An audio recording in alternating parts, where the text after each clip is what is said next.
सुनील भाई की गलती निकाली। यस भाईजान आपके पास एक टोयोटा यारिस है, इसमें क्रूज है। Good night, thank you. निकाल ली गलती? नहीं होता नहीं होता। मतलब अगर आप इस तरह देखें ना, तो अगर कोई मुझे पैसे दे के भी यारिस कहता तो मैं यारिस ना लेता। करोला इन जनरल जो है ना, वो टर्न करते हुए ऐसे ऐसे ऐसे ऐसे हिलती है, वो अजीब ही लगती है गाड़ी चलाते। ठीक है, लेकिन इस वक्त एल्टस लेना तो बेवकूफ़ी है ना। आपकी इंटरनेशनल मार्केट में करोला की शेप चेंज हुए हुए 1.5 साल हो गया भाई। जो आप ले रहे हैं इसकी शेप चेंज हुए तो कितने साल हो गए? हाँ वो तो है, लेकिन मैं तो बात कर रहा हूँ ऑटोमेटिकली एक पुरानी शेप ले रहे हैं ना, वो तो चले फिर कैसे ले रहे हैं। अंधा के मांगे दो आंखें। तो कहते हैं हेलो आवाज नहीं आ रही, क्या कर रहे हो, कहाँ से बोल रहे हो? हेड से बंदा कहता है यार बंद करो, इन्हों कान ते ला लो। अस्सलाम वालेकुम पाक व्हील्स, मेरा नाम है सुनील। मैं जो पाक व्हील्स यूजर रिव्यू सीरीज के एक और एपिसोड साथ आपकी खिदमत में हाजिर हूँ। आज हम जिस गाड़ी का रिव्यू लेके आए हैं वो काफ़ी लॉन्ग अवेटेड गाड़ी है पाकिस्तान में। होंडा सिटी की जो 5th जनरेशन है वो काफ़ी अर्सा चली थी, तकरीबन 11-12 साल चली थी। और उसके बाद लोगों का काफ़ी ख्याल था कि शायद वो 5th को स्किप करके 7th ला रहे हैं। काफ़ी अर्से तक पाक व्हील्स फोरम पे भी चाहे वो यहाँ चलती रही कि 6 आ रही है या 7 आ रही है। फाइनली जो ये सिटी आई है, इट्स आई थिंक 6.5 आप इसको कह सकते हैं कि 6th जनरेशन का फेसलिफ्ट वर्जन है। हमारे साथ अदम मौजूद है। अदम, बहुत शुक्रिया अपना टाइम देने का। अस्सलाम वालेकुम सुनील भाई। ये मेरा ख्याल है आप अर्ली अडॉप्टर्स में से हैं, तो रिव्यू शुरू करते हैं। सबसे पहले तो ये बताएं कि जो आपकी गाड़ी का मेक मॉडल वेरिएंट है कौन से वाला है? ये जी 1.5 एस्पायर CVT है, top of the line variant. ठीक है, और ये इसकी प्राइस क्या है? 3175 की इन एक्स फैक्ट्री प्राइस है। ठीक है। और 50,000 रुपीज़ इसका फाइलर टैक्स है। ठीक है। और 6,000 रुपये इसके वो डिलीवरी के लेते हैं लाहौर के। ठीक है। मैंने गाड़ी जो है वो ओन पे ली है, 2 लाख रुपए ओन दिया। 32 समथिंग की आप समझते हैं उसकी इनवॉइस थी और 2 लाख ऑन 34 समथिंग की पड़ी। हाँ जी, माशाल्लाह, बड़ा आपने ब्रेव वो मूव किया है। अच्छा, मैं ये सोचने लगा था कि शायद आपको शुरू में सिटी मिली है, तो मैं आपसे पूछने लगा था कि आप उन लोगों में से जिन्होंने ब्लाइंड कॉल ली थी कि ना प्राइस पता है ना कुछ पता और बुकिंग कराई है, बट आप उनसे भी आगे निकले, आपने ऑन देख के। अच्छा गुड। अगर आप ऑन राइड प्राइस देखना चाहते हैं तो पाक व्हील्स पे ऑन रोड प्राइस कैलकुलेटर लगाया गया है तमाम गाड़ियों के लिए। आप अपनी रिस्पेक्टिव सिटी के अंदर जाके गाड़ी सिलेक्ट करके उसका ट्रिम सिलेक्ट करके अगर बटन दबाएंगे तो आपको रजिस्ट्रेशन समेत कॉस्ट बता देता है। अच्छा, मुझे ये बताइएगा कि जब आप ये गाड़ी ले रहे थे, सो आपकी कंसिडरेशन में क्या क्या था? मतलब आप किसी एक बजट के अंदर गाड़ी ढूंढ रहे थे कि जिस तरह आपने कहा 2 लाख रुपए दिए हैं ऑन, तो मुझे लगता है कि one of those Honda lovers जिनको था कि यार मैंने लेनी है सिटी। क्या सूरत? लेनी सिटी तो नहीं थी, ये बेसिकली मेरी सिस्टर की कार है। ठीक है। उसको यूनिवर्सिटी जाने के लिए अब गाड़ी चाहिए थी अपने लिए, तो वो लेने चली थी कल्टस, लेकिन वो अब्बू के साथ गई थी। फिर वो आहिस्ता आहिस्ता बढ़ते रहे। फिर अब जो फाइनल जो कंपटीशन था वो था बिटवीन यारिस एटिव एक्स 1.5 और ये 1.5। सही तो है। फिर उसको यारिस की शेप भी अच्छी नहीं लगती थी। फिर इसमें 2-3 ऐसी चीज़ें थी, शेप भी चेंज कर दी थी, पीछे रेयर एसी वेंट्स दे दिए हैं। अगर आप अपनी गाड़ी बेचना चाहते हैं तो पाक व्हील्स पर अभी ऐड लगाएं। डे लाइट में पिक्चर्स लें, ऐड पर गाड़ी की मुनासिब कीमत रखें, गाड़ी की मुकम्मल तफसील लिखें और एक्टिव फोन नंबर देकर ऐड पोस्ट कर दें। क्विक ऑफर के लिए अपना ऐड फीचर करवाएं और 40 लाख जेन्युइन खरीदारों तक रसाई हासिल करें। तो उसने कहा कि इस पे ही जाना है। जब उसने फैसला कर लिया था तो फिर यारिस एटिव एक्स जो है वो किस बजट में थी? यारिस एटिव एक्स जो है वो तकरीबन इससे मेरा ख्याल है 1.5 वाली जो 1,90,000 कम बनती है। हाँ जी, उसके ऊपर ऊपर लगा ले तो 390। उसके ऊपर ऑन कुछ था ही नहीं, वो 30,000 रुपए होना, उसके ऊपर 20,000। वो तो वैसे भी 20-25 दिन में मिल जाती है, तो 3,90,000 तकरीबन आपको डिफरेंस पड़ गया तकरीबन। और आपने 3,90,000 महंगी लेना प्रेफर किया। रीजन बीइंग, एक आप उसकी शेप नहीं पसंद थी, उसकी शेप नहीं पसंद थी, दूसरा रेयर एसी वेंट्स दिए हैं इसके अंदर। बाकी तो ट्रांसमिशन तो वो भी CVT है, ये भी CVT है। ठीक है। वो तकरीबन 105 हॉर्स पावर मेरे ख्याल में। मैंने मीटर देखा, मुझे BRV लगी यहाँ से। बिल्कुल BRV का मीटर है मेरे पास आजकल है, मैं चला रहा हूँ 100% वही मीटर है। ठीक है। वो 105 हॉर्स पावर प्रोड्यूस करती है, ये 118 हॉर्स पावर प्रोड्यूस करती है। तो वो मोर और लेस वही चीज़ है, सारा कुछ वही है आपका। बस आपको थोड़ी सी शेप चेंज है। DRL जिसके हेडलाइट्स के अंदर ही है, उसके जरा नीचे दिए हैं। अच्छा, वो तो खैर पर्सनल चॉइस था, पसंद नहीं आई, वो उसको पसंद नहीं आई तो फिर ये अब सिटी के अंदर भी अगर डिफरेंट वेरिएंट देखें, आपने बताया कल्टस से शुरू करके इस पे आए, तो why not the base variant, why top of the line? इसमें कोई खास ज्यादा ऑप्शंस का फर्क है? मेरे ख्याल में सिर्फ एक लेदर सीट्स हैं। दूसरी चीज ये है एलॉयज हैं इसके अंदर। 1.5 है, रेयर एसी वेंट्स जैसा मैंने कहा वो दिए हुए हैं। इसकी स्क्रीन मेरे ख्याल में 0.5 इंचेस बड़ी है, और बल्कि इनफैक्ट इसके अंदर जो है ना फ्रंट कैमरे की ऑप्शन है जो कि अभी बंद हुई है। ठीक है। और मेरा ख्याल है उसका जो एसी यूनिट है वो सिंपल होगा। उसका मैंने देखा नहीं, इसलिए आई एम श्योर के बेस में ये नहीं दे रहे होंगे, तो बिल्कुल वेजल टाइप का है ना, जिस तरह वेजल में आता है टच वाला वो है, बट इट्स अ सिंगल जोल क्लाइमेट कंट्रोल, राइट? हाँ जी सिंगल जोन, अब उसी के ही वही पाइप निकाल के वेंट पीछे दिए। ठीक है। अच्छा, अगर अब हम गाड़ी की जनरली बात कर लेते हैं, वो हमने बात कर ली बैकग्राउंड की, आपने क्यों ली, कितने की ली। अभी जब आपने गाड़ी ले ली है तो आप कोई चीज़ मिस करते हैं, यार मैंने गाड़ी में इतने पैसे खर्चे हैं, ये चीज़ इसमें होनी चाहिए थी, या ये रोके क्या ठीक है, it's value to money? Value to money तो नहीं है। ठीक है। और दूसरी चीज़ ये है कि इसमें 3-4 चीज़ें अभी तो, क्योंकि मैंने सिर्फ 108 किलोमीटर चली है, 3-4 चीज़ें मुझे नज़र आई हैं। कैबिन की इंसुलेशन बहुत बुरी है, मतलब मैं अभी ये हॉर्न अगर बजाऊँ ना तो ये ऐसे लगता है जैसे हॉर्न का मुंह जो है ना वो उल्टा किया हुआ। सही है। आपको अंदर बहुत ज़्यादा नॉइज़ आती है। सही है। दूसरी चीज़ ये है कि या तो ये अब अगली प्राइस बढ़ाने की तैयारी कर रहे हैं, इसका जो ये नेविगेशन है इस पे आप ये फ्रंट कैमरा अगर खोलें तो वो नहीं है, और सेंसर्स की भी ऑप्शन दी हुई है इन्होंने, मतलब वो नज़र आता है लेकिन है नहीं। अब ये देखें नहीं, ये फ्रंट कैमरा करता हूँ तो वो नो सिग्नल है। ठीक है। तो मतलब ये है कि ये अब अगली महंगे करने की तैयारी कर रहे हैं होंडा वाले के जी, अब इसको थोड़ा सा हम इसका ये जो सिस्टम है, वैसे भी मुझे हमेशा से होंडा से इतराज़ ये रहा है कि इनका सिस्टम जो है ना एक जनरेशन पुराना लगता है मुझे somehow। मतलब आगे अगर आज हम ट्रू कलर्स में चल रहे हैं तो ऐसा लग रहा है कि 2 कलर्स के अंदर है और ये डॉस कमांड से एक अगले वाला वेरिएंट है, लेकिन आज के जनरेशन का नहीं लगता। लेकिन फिर इसको अगर आप यारिस से कंपेयर करें तो यारिस के अंदर ऐसे लगता है मोबाइल फोन है, छोटा सा लगा है, बहुत ही छोटा सा, वो तो मतलब बहुत ही छोटा। मुझे याद है मैंने उसका रिव्यू किया था तो मैंने कहा था कि यार इसमें कलर भी नहीं है, तो मुझे इनमें से किसी ने कहा कि यार आप इसका स्टिकर उतारें तो शायद कलर बेहतर नजर आ जाए। तो वो तो एक अजीब सी थी। लेकिन अच्छा, इसकी जो इंटीरियर की अगर हम पिछले से कंपेयर करें, बिकॉज अंदर बैठ के मुझे कोई एकदम बहुत ज्यादा फील नहीं आ रही कि मैं को बहुत नई चीजें बैठ गई हूँ। एक तो है भी एक जनरेशन पुरानी ना, जिस तरह आप कह रहे हैं, तो लेकिन जो पुरानी जनरेशन से भी अगर देखें तो कोई बहुत ज्यादा फर्क नहीं है। हाँ, कोई ज्यादा फर्क क्योंकि अगर हम जो ग्रेस आती है इसका जैपनीज वर्जन उसमें बैठे तो उसका गियर भी दूसरा है, उसका मीटर बहुत अच्छा है, वेदल से मिलता जुलता है। यहाँ पे ये ठीक है, वैसे ही है बिल्कुल। बट इसके अंदर जो मटेरियल है वहाँ पे कहीं भी वो एक जैसा कह रहे हैं ये टॉप ऑफ द लाइन वाली गाड़ी है। हाँ। तो इसमें वो फील नहीं आ रही कि बड़ी प्रीमियम है। और अब आपने बताया तकरीबन 35 लाख रुपए की पड़ गई। हाँ जी, तकरीबन। और आप तरह से आपको सिविक एक्स भी है। हाँ जी। तो मेरा ख्याल है गारंटेड बात है कि वो आपने से सस्ती ली होगी। 27 लाख रुपए की ली थी वो मैं। ठीक है, तो वो इससे और उसके लेवल में बड़ा फर्क है। हाँ, बहुत फर्क है। उसी लिहाज से अगर मैं करोला को भी देखता हूँ कि मैं कल ही सोच रहा था कि करोला ग्रैंडे और जो 1.6 एल्टस है वो जो है यारिस से बड़ी गाड़ी है, बट अब यारिस को इस प्राइस रेंज पे वो ले आए हैं कि मतलब कमाल ही हो गया कि यारिस की जो प्राइस है उस प्राइस रेंज में आपको पहले करोला एल्टस वगैरह मिलती थी। तो सेम इस केस है, इसमें भी यही है कि मतलब ये अगर इतने पैसे खर्च करके अगर देखा जाए तो कोई एक्स्ट्रा ऑप्शन तो नहीं गाड़ी में। कुछ भी नहीं है। बेसिकली मेरा अपना पर्सनल पॉइंट ऑफ व्यू ये है कि इन लोगों ने ना सिर्फ यारिस को एक बेंचमार्क रखा है और प्राइस रेंज भी उतनी ही रखी है और जो फीचर्स वगैरह रखे हैं वही रखे हैं कि जनाब बस जो है वैसा ही है। इन्होंने अपनी इटसेल्फ गाड़ी को जो है ना वो कोई ऐसा नहीं ऐसा सच नहीं देखा। अगर देखा जी यार इसमें ये है, चलो ठीक है दे दो। मेरा ख्याल है वन अप वाली गेम ही है, अगर पीछे एसी वेंट को देख लीजिए, इसके अलावा और तो कोई चीज़ फर्क नहीं है। कुछ भी एयरबैग शुक्र है दे दिया आसान किया इन्होंने, क्योंकि पहले तो अभी आज से 12 साल बगैर मौत की सवारियां थी और हम कह के रह गए थे। मतलब सुजुकी में जो ऑल्टो है उसमें भी 2 एयरबैग आते थे और ये बड़ी शर्मिंदगी थी कि नहीं आते। सो ये बड़ी अच्छी बात है कि आप दे दिए फाइनली। मेरे पास इससे पिछली जनरेशन वाली सिटी भी होती थी, हम लोगों ने 2010 में ली थी। सही है। तो लेकिन वो 1300 सीसी थी, ठीक है, ली थी। तो उसकी और इसकी ड्राइव भी ऑलमोस्ट सेम ही है, कोई ऐसा आपको वो खास फर्क नहीं पता लगता, बस ये थोड़ी सी लिफ्टेड ज्यादा है। इसके अंदर मुझे भी आपको एक आवाज आ रही है, मुझे आ रही है आवाज, आपको भी आ रही कि नहीं? पहियों की अजीब सी आवाज, कैबिन नॉइज में बता रहा हूँ ना, इंसुलेशन इतनी अच्छी नहीं है इसकी। एक तो बात ये है कि इसमें भी और यारिस में भी जो पहिए हैं ना वो बड़े पतले से दिए हैं उन्होंने, इसमें तो एक्स्ट्रा पतले कर दिए, 175 कर दिए, ऐसा लगता है कल्टस के पहिए लगाए हुए हैं। सही है, तो उसकी वजह से भी है। दूसरा ये है कि ये जो है ना इंसुलेशन इतनी अच्छी नहीं है इसकी।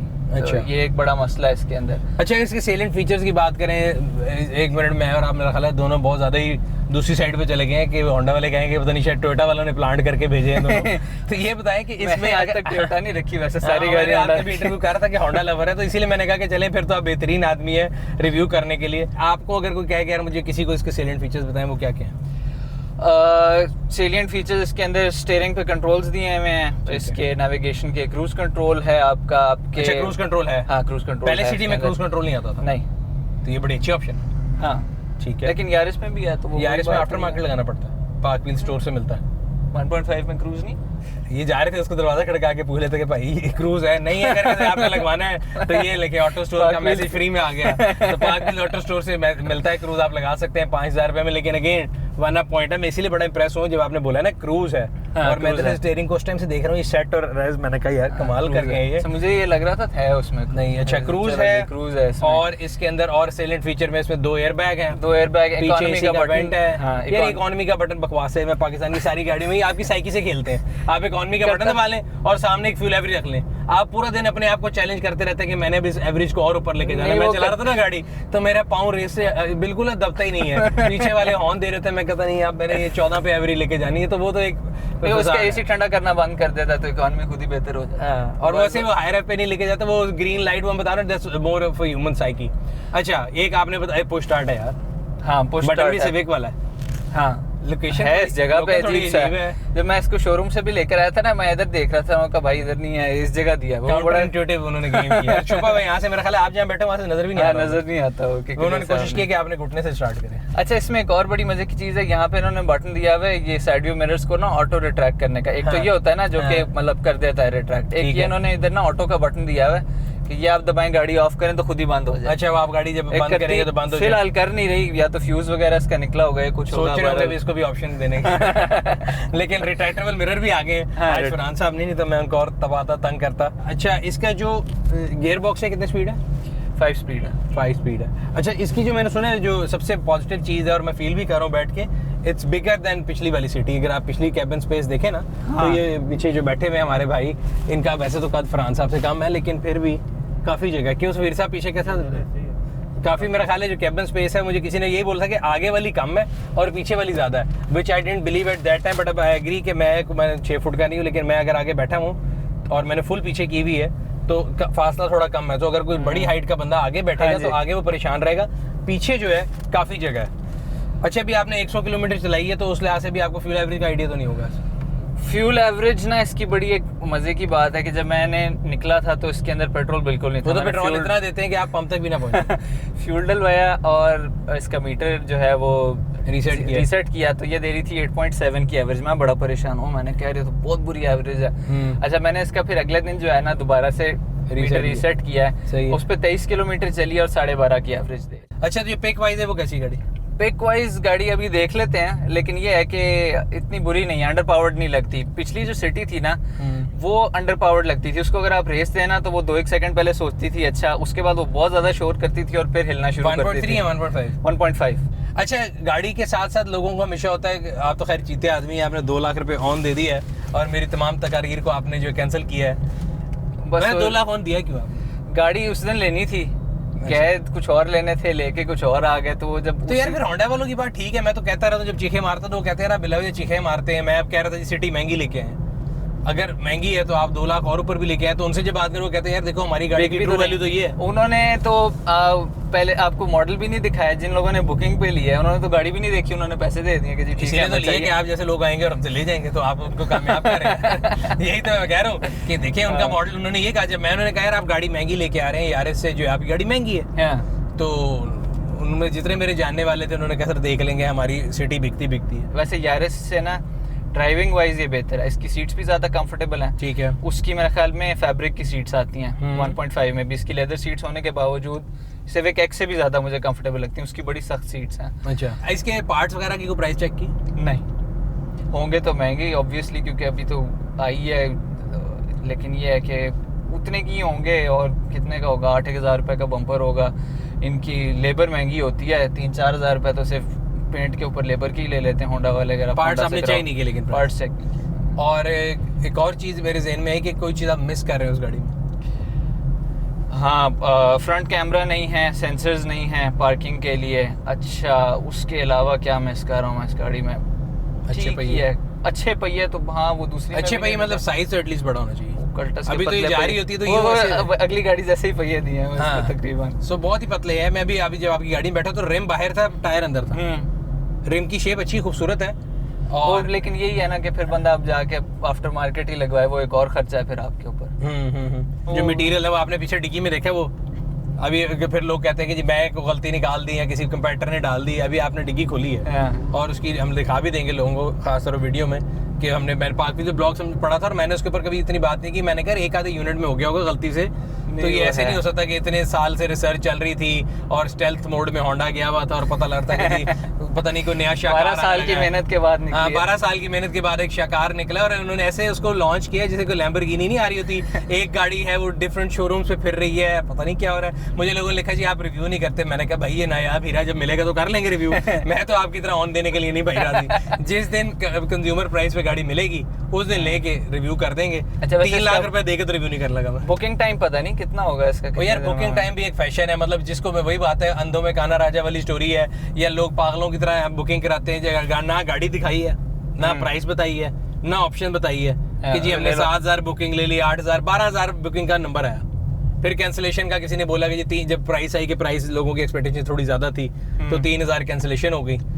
फिर भी 12 में से 3 निकाल दे, 9,000 गाड़ियां तो हैं। और वो वही बात है कि आप उनको बोलेंगे ना जो मैं और आप बात करें कि जी महंगी है और ये है और वो है, वो कहेंगे यार अगर इतनी महंगी है तो ये 9,000 लोग रह रहे हैं ना। 9,000 का मतलब ये कि अगर वो महीने की मैं कहता हूँ जी बड़ी को बनाते होंगे ना तो रोज़ की 40 गाड़ी भी बनाए 80 भी बना लेना तो 2400 गाड़ी बनाते हैं महीने की। 3 को 1000 लगा लें और 12,000 तो फिर 4 महीने में बन जानी चाहिए उस लिहाज से। बट वो कह रहे हैं कि जी हमारे पास जो बुकिंग है, जो मेरे पास इन्फॉर्मेशन आई है वो इस टाइम नेक्स्ट ईयर अक्टूबर की बातें हो रही हैं। लेकिन ये है कि अब लोग ये समझेंगे कि जी बड़ा को बाइस्ड किस्म को ओनर्स रिव्यू है, लेकिन ये है कि अगर आप इसके पॉजिटिव एस्पेक्ट्स को आपको देखें, टेस्ट डाउन करेंगे कि आपको मैंने कितना आपको झांसा देके बुलाया और आपसे होंडा के खिलाफ बातें नहीं बुलाई। लेकिन let's be very honest, we have nothing against Honda. आप होंडा के कस्टमर हैं और आपने ली है 2 लाख हॉर्न देके, इसका मतलब यू लाइक होंडा। हाँ नहीं मैं तो अगर आप इस तरह देखें ना तो अगर कोई मुझे पैसे देके भी यारिस कहता तो मैं यारिस ना लेता। एक पर्सनल प्रेफरेंस है, मुझे उसकी ड्राइव नहीं अच्छी लगती। और ये 35 लाख रुपए की है तो 1.6 करोला एल्टस आ जाती है इतने में। लेकिन इस 35 की तो नहीं हुई ना, 35 की तो आप 36 की पड़ी ना इंश्योरेंस वगैरह डाल के। ये आपकी इसकी एल्टस इसके नीचे आती है। हाँ 1.6 अल्टस आती है। समझने की बात ये मेरे पास 1.6 अल्टस भी है करोला। ये एक तो नई शेप आई है ना, इससे पिछली जो शेप थी 2016 का मॉडल 16 है, उसमें फेसलिफ्ट वाली में थोड़ी चीजें ऑप्शन कर दी हैं, अलॉय रिम्स दे दिए हैं, इंपोर्टेड और शक्ल थोड़ी प्यारी कर दी है। तो नाउ अगर आपका ख्याल है, अगर आपको मैंने याद कराया है या वैसे बात करें तो आपके ख्याल से अब अगर आप सोचें इसको उससे कंपेयर करें तो उसका कंपैरिजन बनता है कि वो बेहतर है? ड्राइव वाइज अगर आप देखें तो एक जैसी ही है। उसके अंदर भी जो है वो शोर बहुत आता है सड़क का, इसके अंदर भी शोर बहुत आता है सड़क का। वो भी हर खड्डे पे इस तरह लगता है जैसे भी गाड़ी को ना उल्टी आ जाएगी, रुक के खड़ी हो जाएगी। इसके अंदर भी ये इशू आता है। आप ग्रैंडी और सिविक को हटा दें, आप 1.6 अल्टस को देखें और इसको देखें तो वो एक ही बात है। आपको क्रूज कंट्रोल भी मिल रहा है, आपको जो है सिर्फ टायर इसके पतले हैं। नहीं मुझे ऐसा लगता है कि मतलब एल्टस 1.6 being a bigger car, being a better car, मेरे ख्याल से अगर मुझे कोई ऑप्शन देना कि इन दोनों में से कोई लेनी है तो it's a no brainer. Size wise, utility wise, fuel average wise, parts availability wise, parts availability तो हाँ टोयोटा की आप नहीं वो कर सकते। मैं कह रहा हूं तो अगर आपको 2 गाड़ियों का कंपैरिजन करना हो ना एक ही प्राइस में, हाँ, तो फिर तो मेरे ख्याल से नो ब्रेनर है। मतलब it's no comparison to Altis frankly. इस वक्त it is surely a comparator to Yaris. लेकिन इस वक्त एल्टस लेना तो बेवकूफ़ी है ना। आपकी इंटरनेशनल मार्केट में करोला की शेप चेंज हुए हुए 1.5 साल हो गया भाई। जो आप ले रहे हैं इसकी शेप चेंज हुए तो कितने साल हो गए? हाँ वो तो है, लेकिन मैं तो बात कर रहा हूँ ऑटोमेटिकली एक पुरानी शेप ले रहे हैं ना, वो तो चले फिर कैसे ले रहे हैं। मैं उसको छोड़ दे, मैं तो कह रहा हूँ एप्पल टू एप्पल कंपैरिजन करें वेरी ऑब्जेक्टिवली कि मैं और आप दोनों, आपके पास दोनों गाड़ी है ना, तो भी आपको मैं ऑप्शन दूं कि ये तो आपने सिस्टर के लिए गाड़ी ली है, हाँ जी, कि ये आप अपनी करोला बेच के ये चलाना शुरू कर करेंगे। डिफिकल्ट चॉइस है मेरे नजदीक, मोरलेस एक जैसी। अगर आप मेरे से पर्सनल प्रेफरेंस पूछेंगे मैं दोनों ही नहीं चलाऊंगा। अच्छा, मुझे दोनों ही अच्छी नहीं, अगर चॉइस ही दोनों में से अगर दोनों में से चॉइस है तो फिर मैं ये लूंगा। इसकी ड्राइव स्मूथ ज्यादा है। अच्छा, उससे उसकी ना ट्रांसमिशन थोड़ी सी वो गियर बदलते हुए ना बेचारी कंफ्यूज सी हो जाती है। अच्छा, कि मैंने गियर बदलना है, अच्छा मैंने गियर बदलना है, अच्छा अब ये करना है। अच्छा, इसका साउंड सिस्टम कैसे और कनेक्टिविटी क्यों? पाकिस्तान में मैंने खास तौर पे देखा है, मेरे पास सिविक भी है, उसको जब आप कनेक्ट करके किसी से बात करते हैं तो आपके ताल्लुकात खराब हो जाते हैं। वो कहते हैं हेलो आवाज नहीं आ रही, क्या कर रहे हो, कहाँ से बोल रहे हो? हेड से बंदा कहता है यार बंद करो, इन्हों कान पे ला लो। इसकी ब्लूटूथ मैंने चेक नहीं किया, लेकिन वो सारी पाकिस्तानी गाड़ियों में ऐसा ही होता है, मुंह पे हाथ रख के बोल रहा हो कोई बंदा तो बड़ी दूर से आवाज आती है। वो ऐसा ही होगा। और ऑडियो सिस्टम कैसा? ऑडियो सिस्टम इसमें 4 स्पीकर्स हैं, ऊपर भी स्पीकर लगे, ये वो है ट्विटर। अच्छा, लेकिन 4 स्पीकर्स हैं, लेकिन इतनी कोई अच्छी ऑडियो क्वालिटी नहीं है इसकी। और इंटीरियर कलर जो ये ऑप्शन, ये मेरे ख्याल है इसमें है कि सब में ऐसी आती है? आई थिंक ये टॉप ऑफ द लाइन वाले में होगा। मैं उसमें भी यही, फ्रैंकली स्पीकिंग, मैं तो अभी तक जाके देखा नहीं सर। मैंने आपको बताया कि वो लैम्बोर्गिनी जब आई थी तो एक ही थी जो पूरे शोरूम पे घूम रही थी और मेरे पास इतना वो नहीं था कि मैं जाके अच्छा देखिए मैंने भी नहीं उधर हम लोग जब गए थे बहन के लिए लेने के लिए तो उसको जब मैंने बताया छोटी से शुरू हुई थी बड़ी पे आके उसको कहा था कि यार ये यारिस ले लो या ये ले लो उसने कहा मैंने वो नहीं लेनी मैंने यही लेनी है तो फिर जब उसने कह दिया था तो फिर लेनी है तो लेनी है बस फिर यूजर ये था आज का यूजर रिव्यू कोशिश करेंगे कि आपके लिए जल्द से जल्द होंडा सिटी का एक्सपर्ट रिव्यू लेके आए जब ये गाड़ी मार्केट में इजीली अवेलेबल हो जाएगी मेरे पास इतना दिल गुर्दा नहीं है कि मैं 2 लाख रुपए ऑन देके गाड़ी का रिव्यू करूं तो जब ऑन खत्म होगा तब गाड़ी मिल जाएगी यही रीजन है कि MG का जो रिव्यू है वो भी बड़ी देर से आया है बिकॉज मेरे अंदर दिल जगह मौजूद नहीं है ऑन देने का बट इंशाल्लाह ताला आपसे अगले रिव्यू में फिर मुलाकात होगी तब तक अपना और अपने गिरदों के लोगों का ख्याल रखिएगा अगर अभी तक आपने हमारे यूट्यूब चैनल को सब्सक्राइब नहीं किया सब्सक्राइब करें बेल आइकॉन पे क्लिक करें और वीडियो के नीचे कमेंट सेक्शन में अपने राय से आगाह करते रहा करें हम लोग कोशिश करते हैं कि आप लोग के फीडबैक को लेके अपने वीडियोस को पहले से बेहतर बनाएं।